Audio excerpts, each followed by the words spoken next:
Disaster on the way, warns Nigeria's Boko Haram after a wave of bombings and shootings.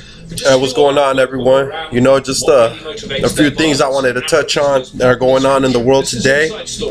You know, and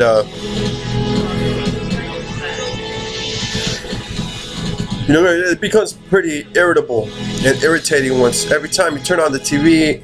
Hello and welcome to the program. I'm James Bays. At least 69 dead, although some reports put the number at about 150 and scores more injured as Nigeria saw one of its worst days of violence in 2 years. Churches, mosques and police stations were attacked as multiple bomb blasts rocked the city of Damaturu. There were also 4 separate bombings in the town of Maiduguri. At least 4 people were killed there. These attacks have fueled an already steep sectarian divide and are the latest by the Islamic group Boko Haram, who've claimed responsibility.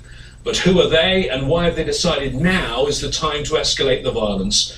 We'll discuss all this in a moment with our guest, but first Now, as I was just saying, just wanted to touch on a few things that are going on around the world, around us today. You know, just for those of us that are not aware, you know, just as right now there's an extremist group called Boko Haram in Nigeria, you know, which is, you know, it's very sad.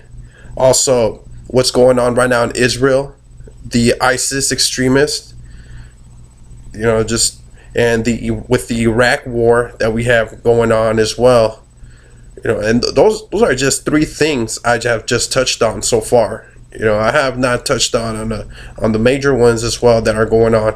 You know, the ISIS, they're trying to claim that they're trying to kill Jews. Are you serious? I mean, come on. You know, last time we had someone, you know, try to kill Jews, you know, they were unsuccessful, and plus that is immorally incorrect.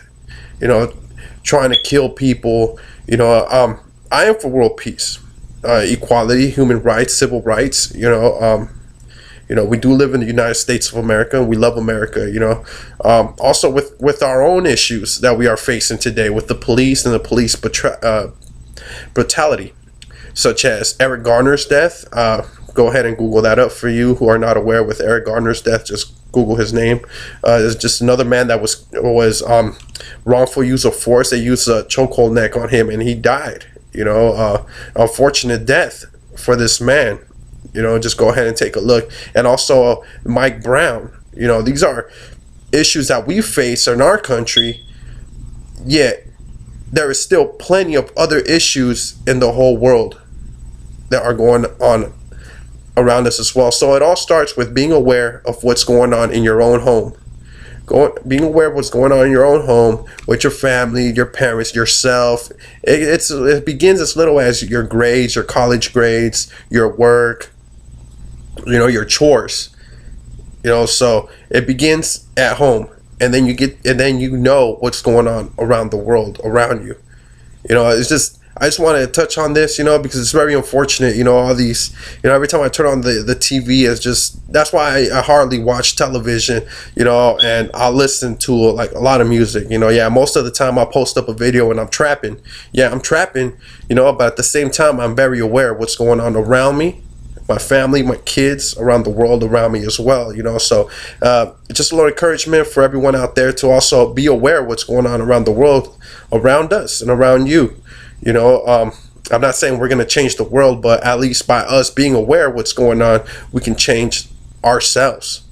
And whatever that changes, may we affect others. You know, so with that being said, God bless the United States of America. God bless all of us, our troops out there in Iraq. You know, and, you know, just everyone just stay positive and continue to move forward. And, you know, just continue to build those goals, achieve those goals. You know, and have a great day. Bye-bye.